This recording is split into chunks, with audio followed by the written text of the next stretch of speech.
What's going on, ladies and gentlemen? Welcome back to another video. This video is going to be great because we're going to walk you guys through combining the MACD indicator with the relative strength index indicator. So many of you guys are aware of the MACD, or the moving average convergence divergence indicator, very commonly used, as well as the relative strength index indicator, which is abbreviated to RSI. So many of you are familiar with this. A lot of you love the last video I did on the MACD indicator. So now we're going to be combining both the MACD and RSI together to show you guys how many traders take these two indicators, combine them together to sort of create their own kind of strategy, may you call it, or their own style of trading. So I'm going to walk you guys through both setting up the MACD, the RSI, combining them both, and show you what you guys are actually looking for when combining both of these studies together. So let's jump into it.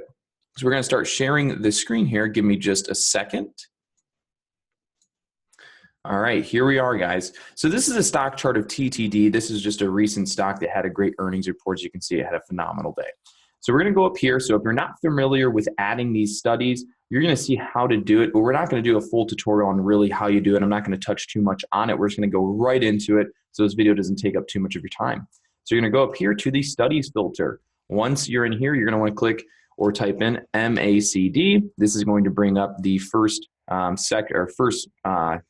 here is MACD, MACD. You're going to hit add selected. Once you hit add selected, hit apply, okay. And the MACD is good as it is. The default settings to this study are what you want to be, is how you want to use it. So you don't really want to change the study. So once you type in MACD, hit enter and apply it, that's exactly how you'd want to leave it. Next, go back to the studies filter. Into the search bar, you will type in RSI. That is going to bring up the first option here, RSI. Click it, hit add selected, apply, and okay. And now that will be on your chart. The default setting for the RSI study is exactly how it should be, so do not mess with it. Sounds good? Let's move forward. All right, so to give you some background or a little bit of context on these two indicators. So this is your first time ever tuning into one of my videos, or you've never seen any of the previous videos I've done on my channel regarding these indicators, you might want to take a look at those first if you have any questions that aren't cleared up by the time this video is done. So first here is the top one. We'll cover this briefly. The MACD indicator. This is classified as a momentum indicator. That sounded weird. Let's redo that. This is classified as a momentum indicator. Got to say it faster. So here we have a momentum indicator, and ideally the MACD is an indicator that will help you project different shifts in momentum, okay? It's a momentum, and it tries to help you understand when momentum is shifting from the upside to the downside, so trending up or trending down. So if we zoom in here on this chart, you can see that when the stock price is moving up, the MACD in momentum is shifting up, and then you can see when the blue line crosses here to the gray, this is supposed to signify a shift in momentum to the downside, where you can see, though the price action was going up, momentum was slowing down, okay? So we are having a slowdown here in the momentum, all right? This is what the MACD does, right? It crosses over, blue crosses the gray, that's a shift in momentum to the upside. Blue crosses down, that is a shift in momentum to the downside, and vice versa. You can see throughout the day it does it numerous times, where we have a cross here and it goes up. Now, ideally, the way that a lot of people will use the MACD indicator is simply this. When the blue line crosses up and over the gray, it's supposed to signify that it's bullish, and a lot of people will start taking their entries based on this signal here. When it crosses over, it's supposed to be seen as bullish. So imagine here, you have this MACD cross, you enter here, you would have had a nice win on the trade. Now, these indicators aren't foolproof, and they don't work 100% of the time, all the time, and you can get some false signals. I recommend looking at my previous video I've done on the MACD to help you understand some of those false signals and and a different approach to this indicator that might help you succeed more when using it. Okay, so again, first one here, MACD indicator is a momentum indicator that helps you track the shift in trending momentum from upside to the downside. All right, now we're going to go on to the bottom one here, which is the RSI. So when you go to the bottom one, this is another momentum indicator. So both of these are momentum indicators. The bottom one, relative strength index. This one's pretty simple. You have two lines on the chart. You see this yellow line here on the top, and this yellow line here and down on the bottom, white, gray, beige, whatever color you want to call it. So you see these two lines, and then you see this little choppy price action in the middle. Okay, the top line and bottom line are supposed to, signal an overbought, which is up here. So if the price is above this top line, this would be seen as overbought, where the stock has been extremely overbought. And then right here, where you see it dips down below the line, so you have the 70 line on top, the 30 line down on the bottom. So 70, 30. When this is below, this means the price has been oversold. When it is above, it means it has been overbought. So people use the relative strength index in this way. When the relative strength index is on their chart and a stock goes skyrocketing up, most likely you will come to find that the relative strength index, or the RSI indicator, will be showing that the stock has been overbought. When a stock has been overbought, it's likely that it is soon to start pulling back.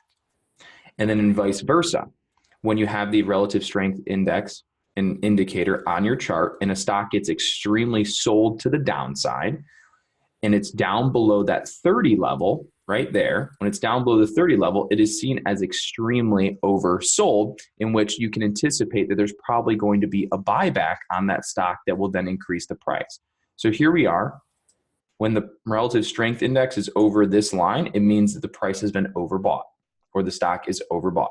When it's below this line, it is supposed to signify that it is oversold and it's probably going to bounce. Now again, the relative strength index and the MACD indicator in themselves, they're not perfect indicators, and you can get some false readings. So this is something you're going to want to play around with a little bit as time goes on. But the most important thing in this video is we're showing you the way people use the MACD indicator and the RSI together to help them better understand when they should be taking a trade. And I see a great example right on the stock chart. Can you guys see it? Maybe, maybe not. We'll get into it. Right here, this is a perfect example. Watch the stock sell off.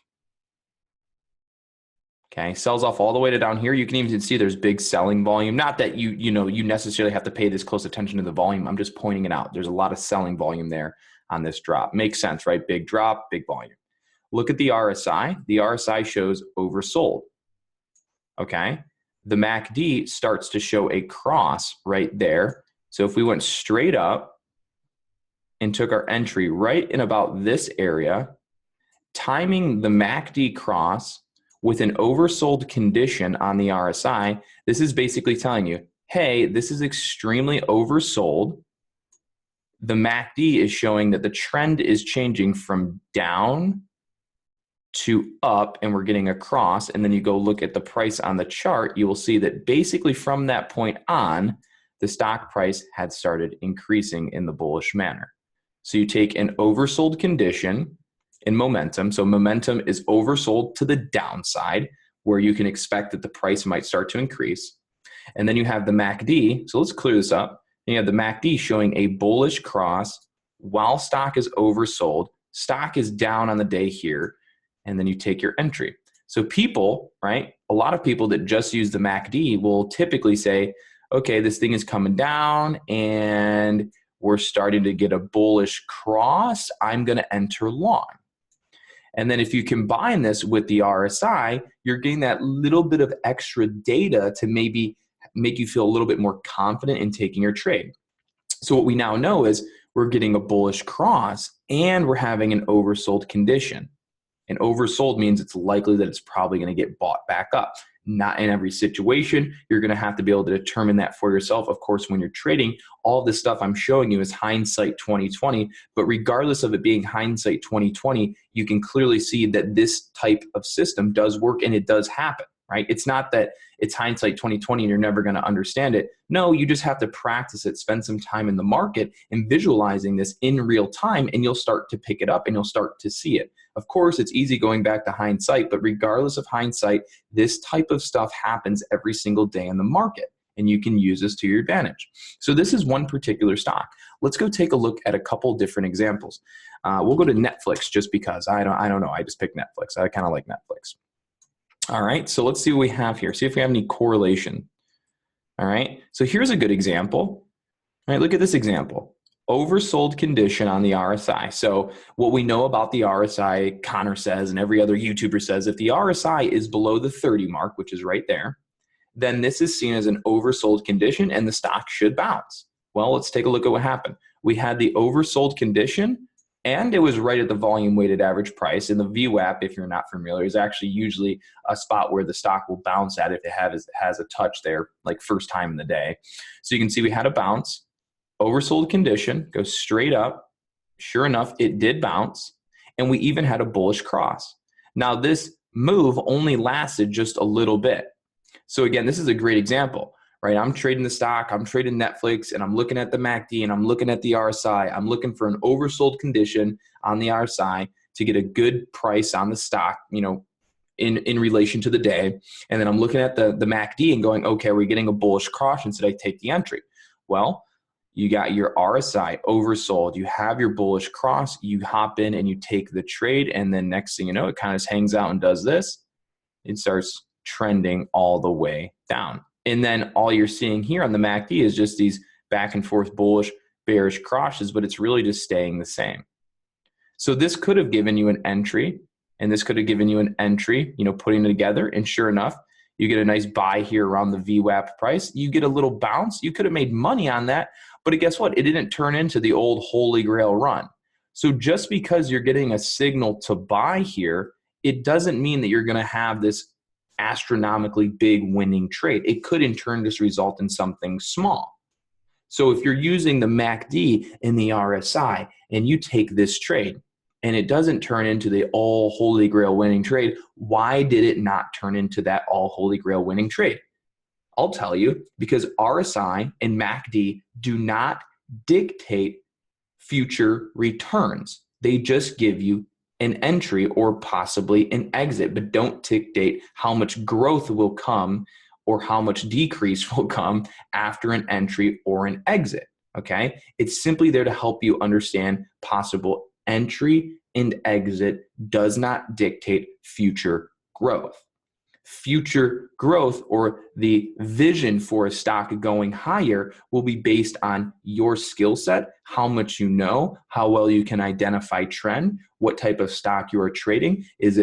Does it have positive news on the day? Does it have negative news on the day? So you really have to understand what it is you're trading and the potential that that stock will provide you on any given day or any given year or month or whatever time frame you're trading in. So you have to be able to identify the potential the stock will provide you. And then you mix in your RSI and you can mix in your MACD so that when you're in that stock on the day, you might be able to know when you want to get out and you might be able to know when you want to get in. So again, just to be clear, the RSI and MACD will not dictate how much the stock will go up or go down. It's just there to give you that kind of confidence in entry and exit. Okay. So the way that most people are going to use these two indicators is to project when a stock has been oversold and then when they want to enter based on when the MACD crosses. And it's vice versa. We could say, hey, say we got in long Netflix here and it goes up, goes up, goes up, and we're thinking, okay, well, when do we sell? Well, you could look back on the stock chart in this direction, right? You could go back here and probably find some type of resistance that this is at, right? If we went back in time, chances are this 366 level is a resistance from yesterday, the previous day, 4 days ago, 5 days ago, 3 weeks ago, a year ago, 2 years ago, 9 years ago, 20 years ago. Get the point? It could be anywhere at any time that this thing's hitting resistance, okay? So this stock, Netflix, did not sell off just because of the MACD or just because of the RSI. The RSI is just saying, hey guys, this move has been overbought. And then the MACD right here is just saying, hey guys, this move looks like it's slowing in momentum and we might shift to the downside, okay? The MACD does not go, hey guys, this is resistance and it's supposed to sell off. Understand that MACD is usually a slightly lagging indicator because the only way that the MACD or that indicator can really move is after price action has moved, because the MACD reads momentum, and momentum can only happen after it has happened. That's the only way the indicator can pick it up.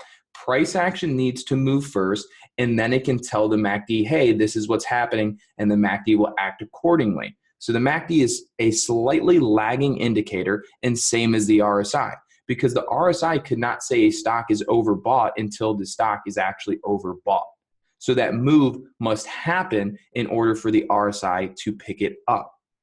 Okay, so in a situation like this, you could be long the stock right here, and you could have had mapped out that 366 or this whole 366 area might be resistance based on, well, yesterday, 2 days ago, 3 days ago, 5 days ago, 2 years ago.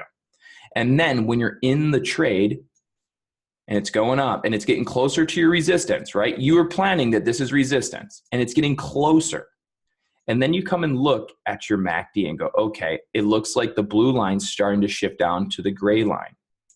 Okay, we are in fact in an overbought condition is what the RSI is telling us. So if you're getting an overbought condition, an appearance of a momentum shift to the downside, and you had already projected that 366 is resistance, that's probably a good indication you might want to exit because you had already mapped off 366 is resistance. You know that's where the stock might kind of slow down. And then you look at your MACD and your MACD is starting to show, okay, it looks like it might start going down. And then your RSI goes, hey, it's a little overbought. That's like 3 signals saying, hey, you might want to sell. Okay. And now it doesn't mean it won't go up higher in the day, but at that current moment in time, you were getting a sell signal and you might want to pay attention to that. And that is the exact way that people and you should be using these 2 indicators together. Still note, it is not an fix-all solution, and there's still a lot to this game that you guys will most likely learn as time goes on. But that is how people are going to be using the MACD indicator and the RSI together. They will use it in conjunction with both, okay? And when the RSI is overbought and you're getting bearish signs on the MACD, you might want to be taking an exit. When you're getting an oversold condition along with a bullish cross on the MACD, that's probably when you're going to want to be taking an entry. And of course, there's a little bit more to it. As many of you guys know, trading is an endless world of learning and mistakes and process and back and forth and trial and error. So I hope this video helps some of you guys, you know, that are going to be using this in the future. And as always, give a thumbs up and a like, a share on the video, and please subscribe if you haven't already. We're going to be uploading quality content day in, day out, all regarding to trading. So if you like the channel, again, sub it up, and I'll see you guys on the next video. So everybody, take care.